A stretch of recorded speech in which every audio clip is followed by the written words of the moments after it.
Salut Rascal, bienvenue à toi dans la petite ville de Trick Track Gulch. Il va être question aujourd'hui de Bang Duel. Alors Bang, c'est le célèbre jeu de Dave Ghiocchi, un jeu qui a été déjà décliné, qui est illustré par Rossana Beretta dans cette version-là, un jeu d'Emilio Sciarra. Et celui-ci, comme il est en duel, ne se joue qu'à 2 joueurs et c'est pour ça que je suis rejoint par l'inénarrable, celui qui pourrait vraiment parler tel Billy the Kid, Jamie. Salut Jamie. Mon accent américain n'est pas si bien Si que bien ça. que ça. Donc, sauf si Billy the Kid était anglais, de Cambridge, avec un bon accent anglais, on aura Ça un peu de pourrait mal. passer, Mais si bon, on aura du soit. mal. Alors, Emilio Sciarra Bang, vous connaissez déjà, bien évidemment. Il a été décliné avec Walking Dead, il a été décliné avec Halo. Enfin bon, il y a plusieurs Il y a versions version qui Halo existent. Oui, tout à fait. Oui, Ok, oui, d'accord. oui, dans Bang. Je connais surtout le beau format collector en Le forme de balle, bullet, c'est qui vient. le format bullet. Bang Duel nous revient. C'est depuis Dave Ghiocchi, c'est Asmodée qui s'occupe de cette distribution et édition française. Sauf que ici, il s'agit du jeu complètement fait et uniquement pour 2 joueurs. Donc, on va mettre la boîte dans le devers de Trick Track et puis Jamie, je te propose de passer à la petite explication du jeu puisque tu ne connais pas Non, Bang. je ne connais pas Bang. Pour ceux qui connaissent Bang, les mécaniques vont être similaires, les icônes devraient vous rappeler quelque chose, mais la façon d'y jouer à 2 a un petit peu changé. Donc là, en l'occurrence, on démarre avec 2 équipes qui s'affrontent. Donc, bien sûr, c'est moi les hors-la-loi. Oui, je me suis dit, Guillaume joue toujours les gentils. ça te plairait, puis en plus, comme je vais me faire plomber, Allez. c'est beaucoup plus drôle que ce soit le méchant qui gagne à la fin. C'est pas très Hollywood, ça. Oui, mais bon, nous, on est à Trick Track, alors du coup, C'est voilà. très Tarantino, se dit. Tarantino, œil dans les œils, œil Voilà, dans c'est les ça. œils quand on est… voilà. On est avec 12 cartes personnages dans chacune des 2 équipes et j'en ai tiré au hasard 4. Donc je te propose de faire la même chose, ça fait partie de cette mise en place. Puisque nous allons jouer une équipe de 4 cow-boys, il y en a 2 qui seront actifs, entre guillemets, à chaque manche. Et puis au fur et à mesure de la perte des hommes, notre réserve va s'épuiser. Le premier qui arrive à éliminer l'autre équipe a gagné. Donc il n'y a pas dans la partie à 2 de rôle caché comme il pouvait y avoir dans le jeu au départ.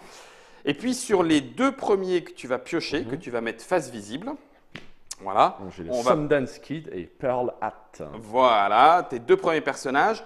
Je vais moi montrer avec bon alors on a le titre, on a l'équipe ici les cow-boys plutôt shérifs. On a comme d'habitude le nombre de balles représente le nombre de points de vie, donc tu peux en prendre autant qu'il y a de balles pour chacun des Et personnages. on met les balles sur les 4 personnes. On les met en dessous, voilà d'accord. exactement, c'est Ça ce qui marche. tient lieu de points de vie. Et puis en dessous, la dernière chose, c'est comme dans Bang, la petite capacité spéciale que chaque personnage a.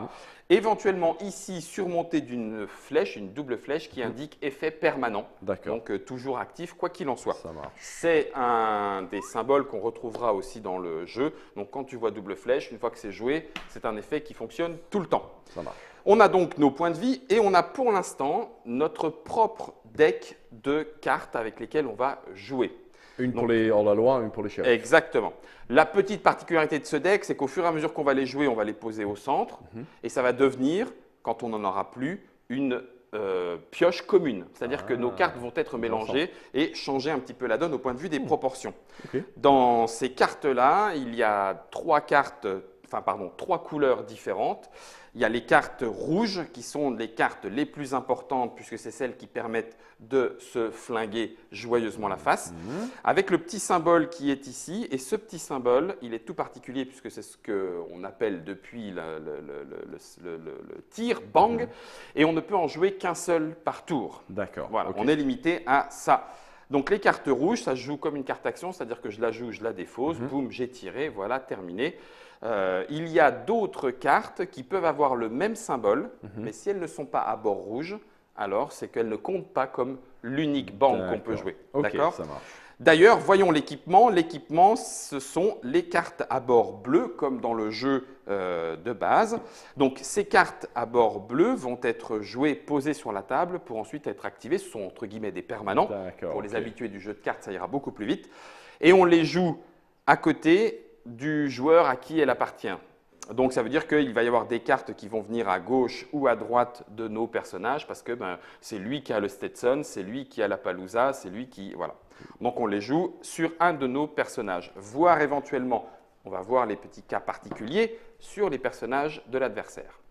Et puis pour finir, on a les cartes marron qui sont, elles, des cartes actions avec des effets divers et variés, chacune avec soit un petit texte, soit des petites icônes, et c'est pour ça qu'on a l'aide de jeu qui reprend toutes les icônes diverses qu'on peut trouver dans le jeu.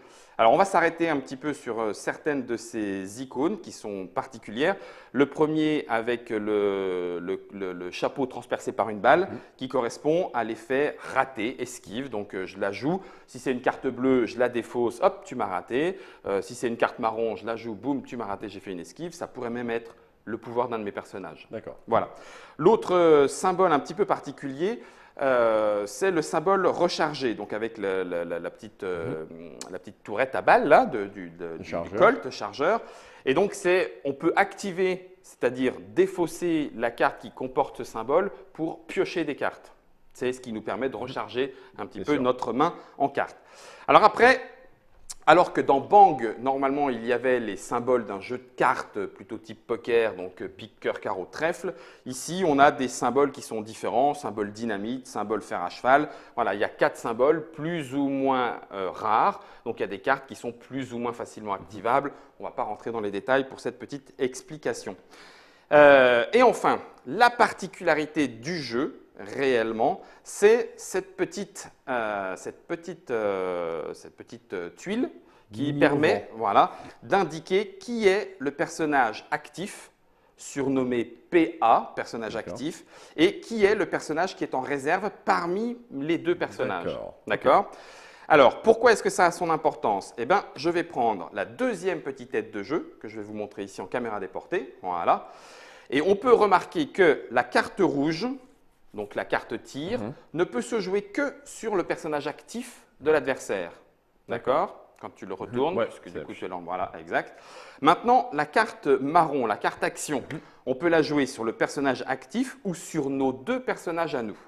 D'accord? Et enfin, la carte bleue, les cartes équipement, peuvent se jouer uniquement sur notre personnage de réserve ou sur le personnage actif de l'adversaire.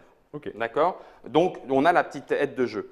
Et enfin, il ne reste plus qu'une seule chose à expliquer et on pourra passer au défouraillage à Trick Track Gulch, c'est que le tour de jeu se fait un tour en commençant par le shérif, un tour, un tour, un tour, un tour. D'accord? Dans le tour, on commence par piocher 2 cartes, ensuite on joue des cartes, ensuite on a le droit une fois, alors je dis ensuite, ce n'est pas vrai, à un moment dans le tour, tu as le droit à un changement, personnage actif, personnage de réserve, un seul. Voilà. Mais quand tu veux. C'est pour ça que je ne devrais pas dire et puis. D'accord? Donc, je pioche, ensuite je joue et ensuite je défausse des cartes puisque je ne peux en garder que autant que j'ai de points de vie sur mon personnage actif. Ça marche. Voilà. Et ensuite, à l'adversaire, pioche 2 cartes, etc., etc., etc. Quand un personnage meurt, bien évidemment, il dégage. On résout la totalité des effets. Son équipement est perdu. Je prends un de mes personnages de réserve. C'est reparti. La première équipe qui élimine l'autre l'emporte. Est-ce que ça te semble prêt à me tuer éventuellement? Non, mais je pense que je peux gagner. Je pense que sur ce jeu-là, je peux gagner. C'est Bang le duel, un jeu d'Emiliano Sciarra, je vais y arriver. Illustré ici, c'est un petit peu différent de certaines précédentes éditions, de Rossana Beretta à partir de 8 ans. Ça dure en gros 30 minutes, ça peut aller plus vite si on défouraille sec. C'est ce qu'on va essayer de faire dans une petite partie. Et pour ça, je vous invite avec Jamie à la partie, c'est la vidéo d'après. À tout à l'heure.